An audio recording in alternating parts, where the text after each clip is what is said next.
আমি মনে করি যে সাহস, একাগ্রতা আর যদি আপনার চিন্তা শক্তি আর হলো গিয়ে ন্যায়পরায়ণতা থাকে, কমিটমেন্ট থাকে, তাহলে আপনার ব্যবসাতে সাইন করা এটা আপনার ইনভেস্টমেন্ট কোনো বড় ইস্যু না। যার যত বেশি পকেট তার স্ট্রেংথ তত বেশি, যার যত নেটওয়ার্ক তার স্ট্রেংথ তত বেশি। ব্যবসা কিন্তু এটা, আপনি গোল সেট করেন, আপনার প্ল্যানিং সেট করেন, জাস্ট আপনি ড্রাইভ দেন, দেখবেন টাকা আপনার এসে যাবে। দর্শক, আমরা সবাই মনে করি যে বাংলাদেশ ছেড়ে উন্নত কোনো দেশে গেলেই বোধহয় আমরা সফল হতে পারবো।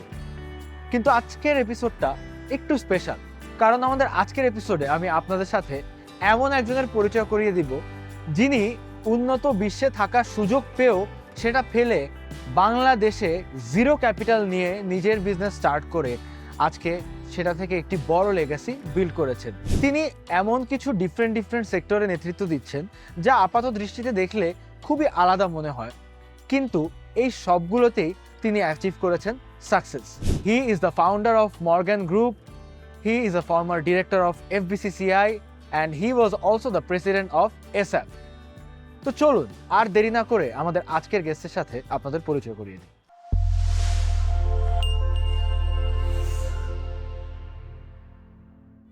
দর্শক, এতক্ষণ আমাদের গেস্টের ব্যাপারে আপনাদেরকে অনেক কিছু বললাম, চলুন এখন পরিচয়টা করিয়ে দিই। Let's welcome hour guest mister MD Niaz Ali Chishti. আসসালামু আলাইকুম ভাইয়া, কেমন আছেন? ওয়ালাইকুম আসসালাম, ভালো আছি। Welcome to the show. আপনার অফিসটা খুবই নাইসলি ডেকোরেটেড, আমার কাছে খুব ভালো লাগছে কারণ আমরা খুব সুন্দর একটা ফ্রেম পেয়েছি। অ্যান্ড এতক্ষণ আপনার সাথে আগে একটু আড্ডা দিয়ে অনেক ইন্টারেস্টিং ব্যাপার জানতে পারলাম। আই থিঙ্ক আমাদের অডিয়েন্সও অনেক ইন্সপায়ার্ড হবে।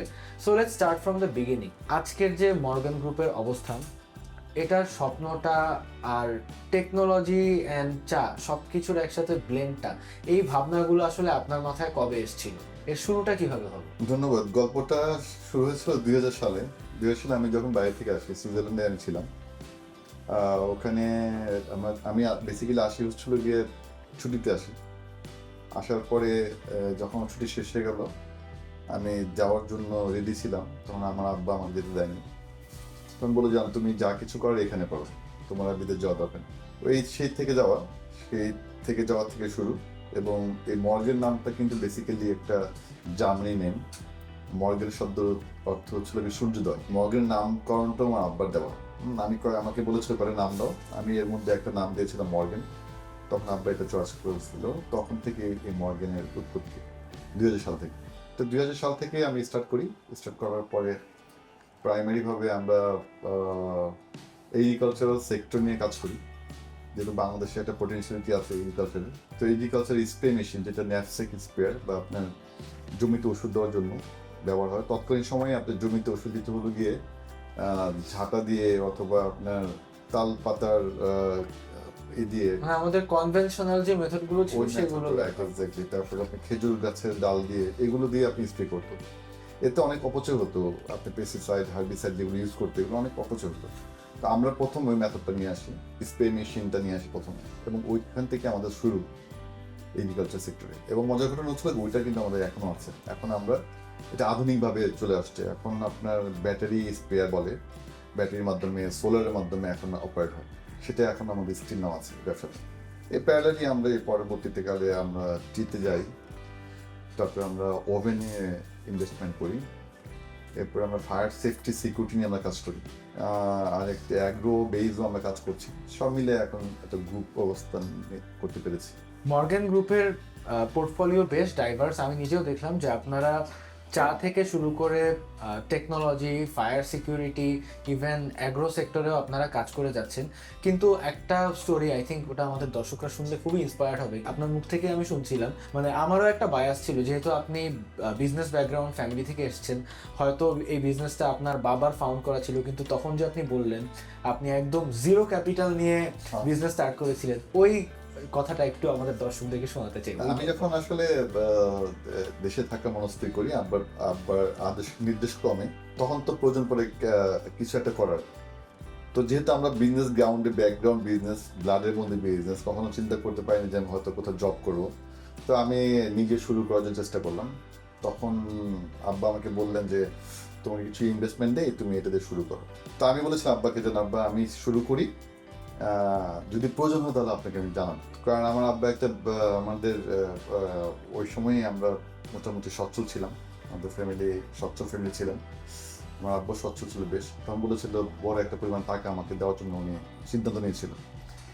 তখন আমি বিনয়ের সহিত বললাম যে আব্বা, আমি আমার থেকে শুরু করি, যদি প্রয়োজন পড়ে তাহলে আমি আপনাকে নেব। তো আমি চিন্তা করেছিলাম যে আমি যদি জিরো থেকে শুরু করি, this is the best platform to start, because of আমি যদি পড়েও যাই তাহলে কিন্তু আমার আর নিচে পড়ার জায়গা নেই, কারণ আমার শুরুটা তো জিরো, আমার হারানোর কিছু নাই। এখন আমি যদি একটা বড় পরিমাণ একটা ইনভেস্টমেন্ট নিয়ে নামি, রিস্কটা কিন্তু থেকেই যায়, কারণ যদি আমি লস করি তাহলে কিন্তু আমার যেটা যাবে সেটা আমি ফিরে পাবো না। আর জিরো থেকে শুরু করলে যেটা হবে সেটা হচ্ছিল গিয়ে আমার হারানোর কিছু নাই। ওই কনফিডেন্সটা ছিল যে না, আমি জিরো থেকে স্টার্ট করি, দেন লেটস সি, আর যদি প্রয়োজন পড়ে তাহলে তো আব্বা থেকে পাবেই। তো আমি মনে করি যে সাহস, একাগ্রতা, আর যদি আপনার চিন্তা শক্তি আর হলো গিয়ে ন্যায়পরায়ণতা থাকে, কমিটমেন্ট থাকে, তাহলে আপনার ব্যবসাতে সাইন করা এটা আপনার ইনভেস্টমেন্ট কোনো বড় ইস্যু না। আপনি ক্যাপিটাল কত, এটা কোনো বড় ইস্যু না। আমি দেখেছি আমার অনেক ফ্রেন্ড আপনার অনেক টাকা নিয়ে ইনভেস্টমেন্ট নিয়ে আপনি এসছে মার্কেট, পরবর্তীকালে কিন্তু তারা থাকতে পারেনি।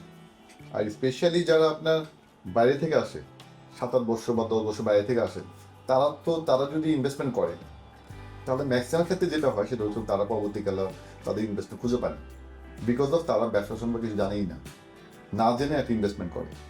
আর যদি জয়েন্টলি করে তাহলে যার সাথে করে সে জানে বেশি, সে জানে না, এটা দুইটাতে ইনব্যালেন্স হয়ে থাকে, যার জন্য তাদের রিদমটা ঠিক হয় না, পরবর্তীকালে ব্যবসাটাও সাস্টেনেবল হিসেবে তার হয় না। আপনার বিজনেস পোর্টফোলিও খুবই ডাইভার্স। একদিকে আপনি চা বাগান নিয়ে কাজ করছেন, অন্যদিকে আবার মর্গান ইন্টিগ্রেটেড সিস্টেমসে আপনি আবার টেকনোলজি অ্যান্ড ফায়ার সেফটি নিয়েও কাজ করে যাচ্ছেন। তো একদম সম্পূর্ণ দুই সেক্টরের দুটো জিনিস আপনি একা কিভাবে ম্যানেজ করেন? আসলে ডাইভার্সিফিকেশনটা আমাদের যে প্রেক্ষাপট, ব্যবসায়িক প্রেক্ষাপট, সেখানে ডাইভার্সিফিকেশন তো অনেক ইম্পর্টেন্ট। কারণ আপনি প্রেডিকশন করতে পারবেন না যে এই বিজনেসটা আপনি কন্টিনিউসলি আপনি রান হবে। Very true. তো পাশাপাশি আপনি একটা প্যারালালি যখন আপনি এটা আমরা যেটা বলি ইকোনমিক্সে পাশে ক্যাশ কাউ, বা এটা আপনি একটা পর্যায়ে আসছে যেটা কিনা আপনার এখান থেকে ক্যাশ রিটার্ন আসছে আপনার, তখন উচিত হবে হলো কি আপনি পাশাপাশি আরেকটা উইং চালু করা। কারণ এটা যে কন্টিনিউ আপনাকে ক্যাশ দেবে বা আপনাকে রিটার্ন দেবে তার নিশ্চয়তা কিন্তু দিতে পারে না। কারণ হয়তো তখন এখন যেমন আপনি হয়তো অলিগোপলি বা আপনি মনোপলি করতেছেন, একটা পর্যায়ে থাকবে না, কম্পিটিশন চলে আসবে, আপনার মার্কেটও চেঞ্জ হতে পারে। আপনি যে প্রোডাক্টে আজকে দেখেন প্রোডাক্ট যে ফিল্ম, সে ফিল্ম কিন্তু নাই, ফুজি ফিল্ম তো নাই। তা আমি যে ব্যবসাটা করতেছি এটা যে আপনার 10 বছর পর থাকবে তার নিশ্চয়তা নেই। কাজে আপনি প্যারালালি আরেকটা যদি উইং করে রাখেন তাহলে আপনার সেফটির জন্য এটা নিশ্চয়তা দেয়। তো আমার ব্লাডে কিন্তু সবসময় ছিল হলো গিয়ে ইন্ডাস্ট্রি বা আপনার প্রোডাকশন বেস। আমরা বাংলাদেশের ফার্স্ট লজেন্স ফ্যাক্টরি আমার আব্বার, ইট ওয়াজ ইন পাকিস্তান পিরিয়ড। তো আমি দেখেছি যে আপনার যদিও আমার লিবারেশন পর আমার জন্ম, কিন্তু তখনও আমার আপনার ফ্যাক্টরি ছিল। তো আমি দেখতাম যে কীভাবে আপনি মানুষের কাজ করে আমার ফ্যাক্টরিতে। তো ওইটা আমাকে সবসময় প্রেরিত যে কিছু একটা প্রোডাকশন টাইপ কিছু করা যায় কিনা। আমি ট্রেডিংয়ের পাশাপাশি এটা নিয়ে আমি অনেক স্টাডি করেছি, গার্মেন্টস দেখেছি, গার্মেন্টসের জন্য পাইপ দেখেছি, আপনি পিভিসি পাইপ, তারপরে সোয়ারেজের pipe, teflon tape, pump, water tank, এগুলো নিয়ে কাজ করেছি যে কোনটা বেটার। কিন্তু আমি শুধু আল্লাহকে বলবো, আল্লাহ এমন একটা দাও যেন আমি প্রপারলি মানুষের কাজে যেন লাগতে পারি, অনেক মানুষজন কাজ করে আমার এখানে, এবং আমি সৎভাবে চলতে পারি। একটা ফলো আপ কোয়েশ্চেন না করলেই নয়, ডিফারেন্ট সেক্টরের বিজনেসে যে আপনি নেতৃত্ব দিচ্ছেন, আপনার এই মাল্টিটাস্কিং এর আসলে ওয়াজ দ্য সাকসেস স্টোরি, মানে এটা সফলতার মূল মন্ত্রটা আসলে কি? ডিফারেন্ট আসলে আমি যখন যে সেক্টর নিয়ে কাজ করি ওই সেক্টরের প্রতিনিধিত্ব কিন্তু করে আসতেছি। আমি টি সেক্টরে আমি বর্লি টি ফ্যাক্টরি ওনার্স অ্যাসোসিয়েশনের প্রেজেন্ট সেক্রেটারি। ফায়ার নিয়ে কাজ করেছি আমি ইসাবের জাস্ট ইমিডিয়েট পাস্ট প্রেসিডেন্ট। আমি এগ্রিকালচার নিয়ে কাজ করেছি আপনার বাংলাদেশ এগ্রিকালচার মার্চেন্ট মেশিনারি অ্যাসোসিয়েশনের ভাইস প্রেসিডেন্ট ছিলাম। যে সেক্টর নিয়ে কাজ করি সেই সেক্টরের প্রতিনিধিত্ব করতে চেষ্টা করি এই কারণে ওখানে যে সমস্যাগুলো আছে সেই সমস্যাগুলো গভর্নমেন্টের কাছে পৌঁছে দেওয়ার জন্য একটা প্ল্যাটফর্ম দরকার। সেই প্ল্যাটফর্মটা হচ্ছিল কি আপনি অ্যাসোসিয়েশন। আপনি এফবিসিসি এর লাস্ট টার্মেরই ডিরেক্টর ছিলেন, আপনি এসআবের প্রেসিডেন্ট হিসাবে দায়িত্ব পালন করেছেন, এছাড়া আপনার নিজের ব্যবসা প্রতিষ্ঠান মর্গান গ্রুপের আপনি ম্যানেজিং ডিরেক্টর। সো এত ডিফারেন্ট ডিফারেন্ট জায়গায় নেতৃত্ব দিয়ে আই থিঙ্ক আপনার খুব সুন্দর একটি দেশের ইকোনমির ব্যাপারে বার্ডস আই ভিউ আপনি পান। সো এই অভিজ্ঞতাগুলো আপনার নিজের ব্যবসার ডিসিশন মেকিংয়ে কতটুকু প্রভাব ফেলে? আমার প্রত্যেকটা বিজনেসে কিন্তু আমি প্রথম স্টাডি করি।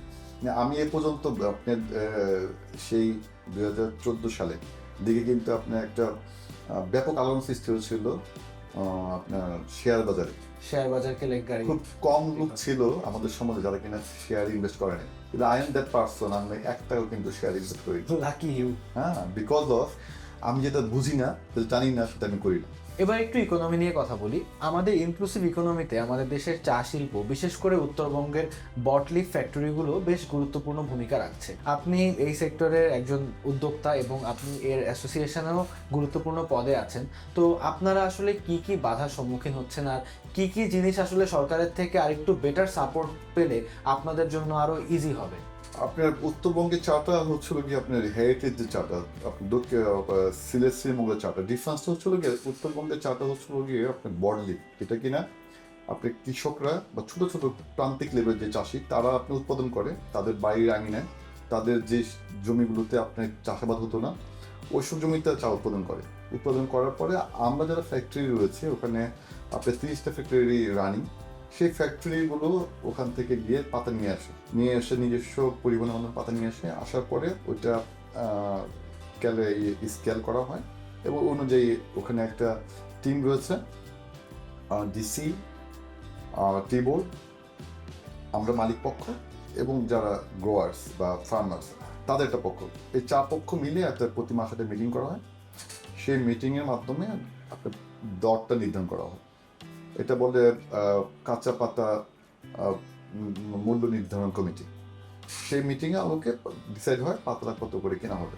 তা আমরা যখন আপনার কালেক্ট করি চা পাতাগুলো, তখন আপনার স্কেল করে তাদের টাকাটা দিয়ে দিই। তো এটা আমি নিজেকে আসলে খুব প্রাউডলি, আমার ভালো লাগে যে একটা রিস্ক নেওয়াতে আজকে কিন্তু পঞ্চগড়ের চায়ের কিন্তু যে প্লাকিং যে সিস্টেম সে আমূল পরিবর্তন হয়েছে।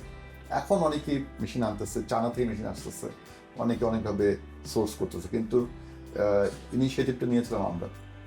থ্যাংক ইউ এত বোল্ড একটা ইনিশিয়েটিভ নেওয়ার জন্য। আলটিমেটলি আপনারা এবং আমাদের যারা চা কৃষক আছেন তারা সবাই কিন্তু খুব সুন্দরভাবে বেনিফিটেড হলো এটা থেকে। নিঃসন্দেহে হ্যাঁ, চাই একমাত্র শিল্প যেখানে কিন্তু শতভাগ আপনার লোকাল থেকে আপনি কিন্তু এখানে লোকাল সোর্স থেকে আমরা পেয়ে থাকি। অথচ গভর্নমেন্ট এখানে 15% ব্যাড নির্ধারণ করেছে, এটা আমরা দিয়ে আসতেছি। ওয়ারেস পার্শ্ববর্তী দেশ ইন্ডিয়াতে কিন্তু আপনার ওখানে ভ্যাট নাই, ওখানে জিএসটি আছে, ওখানে জাস্ট 5% জিএসটি। কেনিয়া যারা উৎপাদন করে তাদের 2% আপনার ভ্যাট, শ্রীলঙ্কাতে আপনার ভ্যাট নাই, অথচ আমাদের এখানে 15% ভ্যাট। এটা আমি সরকারের কাছে আপনার আকুলে আবেদন জানাবো ও যেন এই ভ্যাটটাকে কিন্তু ভ্যাটটা যেন উদ্ধ করা হয়, কারণ এখানে শুধু শিল্প ও না, এটার সাথে কিন্তু আপনি শত শত লক্ষ লক্ষ লোক জড়িত এবং এটা আমার ট্র্যাডিশন। এটা শুধুমাত্র একটা শিল্প হিসাবে ট্রিট করলে হবে না। তো যে পরিমাণ এটার আপনার টার্নওভার তার থেকে কিন্তু বেশি পরিমাণ লোক এখানে ইনভলভ, আর এটা আমার দেশীয় শিল্প। একজন নতুন উদ্যোক্তা যখন তার ব্যবসা শুরু করছে, এই কমপ্লায়েন্সগুলো নিশ্চিত করলে তার ব্র্যান্ড ভ্যালু বাড়তে কিভাবে সাহায্য করতে পারে? আপনি একটা নিঃসন্দেহে আপনার যদি আপনার সেফটি যে এনশিওর করা হয় তাহলে তো আপনার ব্র্যান্ড অটোমেটিকলি বেড়ে যায়। আমাদের বড় বড় কোম্পানি, গ্রুপ অফ কোম্পানি শুরু করে আপনার সব জায়গায় কিন্তু সেফটি একটা স্লোগানে রয়েছে, সেফটি ফার্স্ট। আপনার যে কোনো প্রতিষ্ঠানে যদি আপনার ক্লায়েন্ট যদি কনফার্ম হয় যে এই প্রতিষ্ঠানটা আপনার সিকিউর, সেফটি রয়েছে, তাহলে কিন্তু সে প্রয়োজনে মানে যে প্রেজেন্ট যে মার্কেট ভ্যালু তার থেকে কিন্তু আপনি 1% 2% তার যদি বেশি দিয়েও তার প্রোডাক্ট পারচেস করতে, তাহলে কিন্তু সে কিন্তু পিছু পা হবে না। এবং আপনার ইন্টারন্যাশনালি যদি আমি চিন্তা করি তাহলে কিন্তু এই বায়াররা কিন্তু যে সকল গার্মেন্টস বলি বা আপনার ফার্মাসিউটিক্যালস বলি যেখানে আপনার নিশ্চয়তা রয়েছে, সেফটি নিশ্চয়তা রয়েছে, সেখানে কিন্তু তারা ইনভেস্টমেন্ট করতেছে এবং তাদের থেকে কিন্তু অর্ডার দিচ্ছে। তো নিঃসন্দেহে সেফটিটা আপনাকে মেনটেন করতে হবে। আর নতুন যারা উদ্যোক্তা রয়েছে তাদেরকে প্রথমেই যেটা করতে হবে সেটা প্ল্যানিং করতে হবে। কারণ আপনি খেয়াল রাখবেন যে আপনি যদি 10 তলার বিল্ডিং নিচে দাঁড়িয়ে ওঠা শুরু করেন তাহলে আপনি হায়েস্ট যেতে পারবেন 10 তলা পর্যন্ত, আপনি 20 তলা পর্যন্ত যেতে পারবেন না। তো আপনি কয় তলা পর্যন্ত উঠবেন ওই অনুযায়ী কিন্তু আপনার বিল্ডিংটা আপনি নির্ধারণ করতে হবে। তো ডেফিনেটলি আমি নতুন উদ্যোগে যারা আছে তাদেরকে বলবো definitely you have to take plan, proper plan, এটা খুব ইম্পর্টেন্ট। বর্তমানে উদ্যোক্তাদের মধ্যে আসলে কোন প্রবলেমটা তারা বেশি ফেস করছে বলে আপনার মনে হয়, বা এগুলো কি আসলে ফান্ডিং এর অভাব, নাকি প্ল্যানিং এর অভাব, নাকি because of lack of perseverance? Funding আমি মনে করি বড় কোনো প্রবলেম না।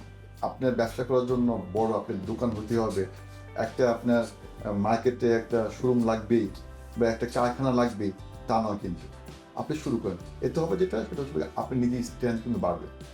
যে you created by your self, যার যত বেশি পকেট তার স্ট্রেংথ তত বেশি, যার যত নেটওয়ার্ক তার স্ট্রেংথ তত বেশি।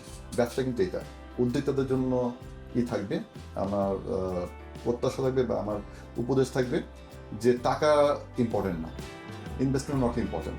আপনি গোল সেট করেন, আপনার প্ল্যানিং সেট করেন, জাস্ট আপনি ড্রাইভ দেন, দেখবেন টাকা আপনার এসে যাবে। থ্যাংক ইউ নিয়াজ ভাই, আপনার কাছ থেকে অনেক দারুণ কিছু এক্সপিরিয়েন্সের ব্যাপারে শুনে আমি নিজেও অনেক ইন্সপায়ার্ড হলাম। আমি শিওর আমাদের অডিয়েন্সও খুব ইন্সপায়ার্ড হবে, এবং লাস্টেও খুব সুন্দর একটি অ্যাডভাইস দিয়েছেন, সেজন্য আপনাকে আবারও ধন্যবাদ। যাবার আগে আমাদের স্পন্সর মুমতাজ হার্বাল প্রোডাক্টের পক্ষ থেকে আপনার জন্য ছোট্ট একটি দর্শক, আজকের পর্ব থেকে আমরা দারুণ একটি জিনিস শিখলাম। ব্যবসা করতে গেলে আসলে একটা বড় ক্যাপিটাল বা big investment it's not important. Main যেটা দরকার নিজের প্রপার প্ল্যানিং এবং একটা প্রপার ড্রাইভ, তাহলে সাকসেস এবং মানি এগুলো আসবেই। সো আজকের পর্ব এখানেই শেষ করছি। আগামী পর্বে আবারও দেখা হবে নতুন কোনো ভয়েস অফ এক্সিলেন্সের সাথে। ততদিন পর্যন্ত সবাই ভালো থাকুন, সুস্থ থাকুন, এবং সিটি এফএম এবং Mumtaz herbal product presents voice of এক্সিলেন্সের থ্রুতে ইন্সপায়ার্ড হতেই থাকুন।